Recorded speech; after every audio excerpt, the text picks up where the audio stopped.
Mike Dunleavy talked to the media a couple days ago, and yesterday, Warriors owner Joe Lacob talked to Tim Kawakami on his podcast, and I thought he echoed some of the same things that Mike said, but I want to go through some of this sound too, and I just want to talk about how people feel about what Mike and Joe are saying right now about this team, because my overarching view, Goo, is that whether they believe it or not, Dunleavy and Lacob feel a lot more confident about this team than a lot of fans and some media. Yes, no doubt. And it's to the points, Donnie, where they're defending themselves.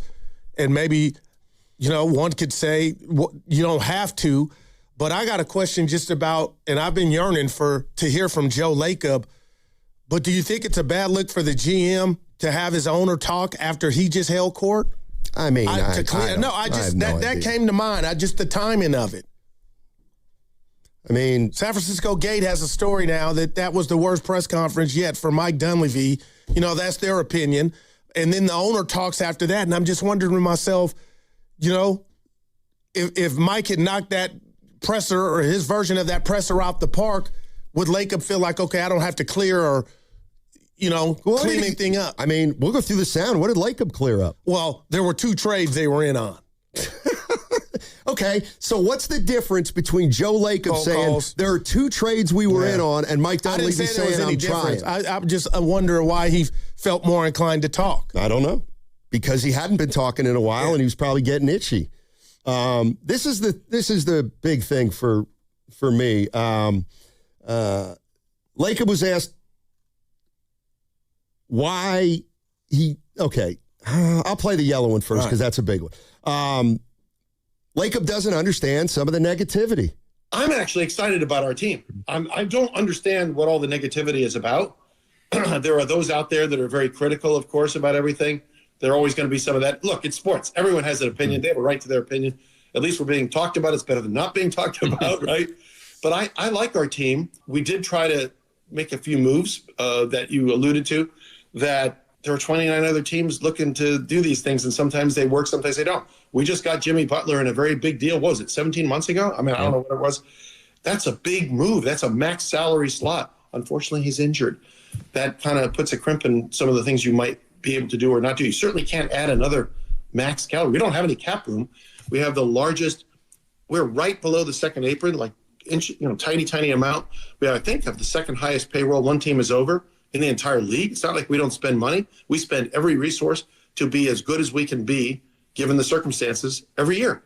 And I think we also don't view this as a one-time. I know everyone does this summer, but sometimes it works out to get somebody in the summer. Sometimes it's at the trade deadline. It's a continuous thing. All right, I want to play the first part of it. I'm actually excited about our team. I don't understand what all the negativity is about. There are those out there that are very critical, of course, about everything. They're always going to be. All right, so what is the negativity all about? The inactivity of what a lot of fans thought would be enhancements to the team. Well, I think Joe Lacob is saying, why are people disappointed? We have the second highest payroll in the league. We don't have a max slot unless we trade one of our max players. And it feels like he's asking, why are people upset that we didn't add a big player when the reality is we didn't have the wherewithal because we didn't want to trade Steph, essentially, I'm reading into it, and nobody wants Jimmy Butler right now. Well, let me ask you this. What could they have done? Yeah, let me ask you this then, like they did Joe, or TK did Joe. Why do you think Warrior fans are upset? Because it's out there. Well, I think the LeBron thing, obviously, it was LeBron or nothing. And when they didn't get LeBron and they didn't do anything else, people are like, we won 37 games last year, and we drafted a player, and that's it. Yeah. So how... That's a big part of it to me, too. Right. But I also think what Joe's trying to say is, why would we make risky moves this year when we're already starting behind the 8 ball? And listen, I'm not defending Joe Lacob. I'm trying to put myself in his position. But it sounds like they tried. Great. But like Joe and Mike and Joe, you didn't have a good offseason. You just didn't. You added nothing to a 37-win team, but for an 11th pick in the draft. Right. Now, this is where I do part ways with some fans. They did not have a great offseason, but I think clearly once they didn't get LeBron, they were like, that's it. We're not bringing anybody in here other than LeBron because we're not in love with anybody other than LeBron. So the bottom line is, I think they decided rather than use that $15 million that was earmarked for LeBron on a guy like Simon, Sexton, or Hachimura, they said, look, where we're at right now, those 2 or 3 of those guys aren't going to lift us to the 3rd seed. So let's just bite the bullet. Like, I kind of get that, but how about Jalen Brown? It doesn't make up for the fact that they didn't do anything. Well, okay. And what if the other one was Giannis? What if they tried and they were like, oh, this price tag is what? Do you think fans would feel better had they said the names? What player on the Golden State Warriors would the Boston Celtics possibly want for Jalen Brown? I hear you. Like, they're not taking Jimmy Butler. They're going to try to compete.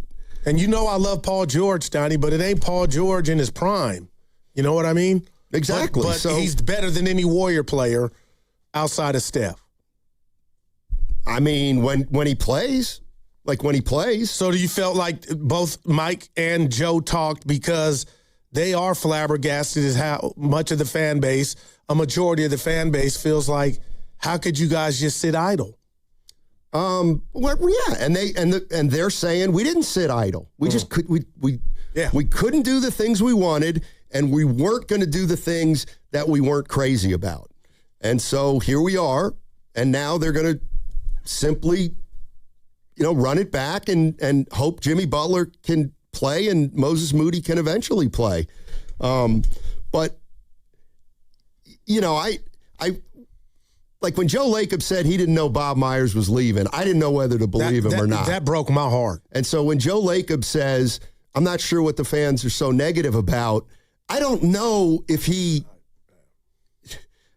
I think he's got to know why the fans are some fans are negative. Okay, right but now. what if he doesn't? Well, that's kind of an issue. No doubt about it. And that's why I was hoping Kawakami or anybody would have asked, and you could be like, Guru, nobody cares. And you probably wouldn't even say that. But, hey, Joe, I know you guys stand pat, and you thought there was nothing out there to enhance the team. But what about a guy that was a big part of this organization helping the Sixers land Jalen Brown and LeBron James? I would have loved for the Joe Lacob, I think I know, just to hear his answer. But, Steiny, you're right. I'll never forget that day. Joe, alongside Bob Myers, it was almost like he didn't even believe Bob was leaving. Yeah, I mean, that's a big deal. But the other thing is, fans were mad at Joe Lacob when he first bought the team. They booed him off the stage. So, I don't know how much he really cares, nor do I how much should he care? Well, I think this is back to that same old thing about the Giants. It's like, what do you got to? We're dictated by the fans. Well, we don't hear from their owner, the Giants owner. That's a different story. But I do know that Joe cares to the point, Steiny, he did this podcast. Like he we can feel how we feel about what he said, but he let us inside of what they're thinking. And my biggest takeaway, whether I agree with it or not, is he can't believe the fans are disappointed. Yeah. And I don't necessarily think that he is surprised by the negativity. Mm-hmm. He's been around long enough. He knows that this team since 2022 has kind of been, idling a little bit. He knows that next year's not looking great.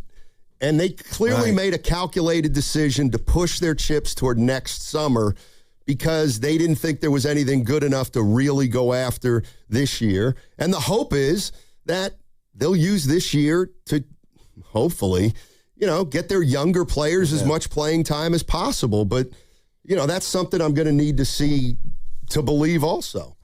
You know what I mean? Yeah. I want to play this one real quick. I'm actually excited about our team. Not that one. I don't understand what all the I understand from a standpoint of the everyday fan, some of them anyway, why they might say that. And I know that's the narrative, and I read everything too. But every decision we made was a dependent decision going, from one season to the next. Obviously, last year was very disappointing. I thought we were on our way to having a pretty darn good year when we sustained, unfortunately, 2 really devastating injuries basically halfway through the year. And Steph missed half the season too. So it was a really tough, year, and I understand that. But, these things do happen. As we all know, it's sports. From one day to the next, things can happen. All right, so what I'm gleaning from this, and this I believe that they believe, is that they are not a 37-45 team. Well, there's no doubt. But how can they not be a 37-45 win team without Butler and Moody? I get it. You thought you were going to have a good year. Butler gets hurt. Moody gets hurt. Boom, 37 wins. But Butler and Moody aren't coming back for at least 40 or 50 games reportedly. So they're I get it. If they were healthy, they might believe that, but they're not going into the season healthy. And that's the part I think Joe and Mike are discounting in terms of the way the fans feel about this upcoming year.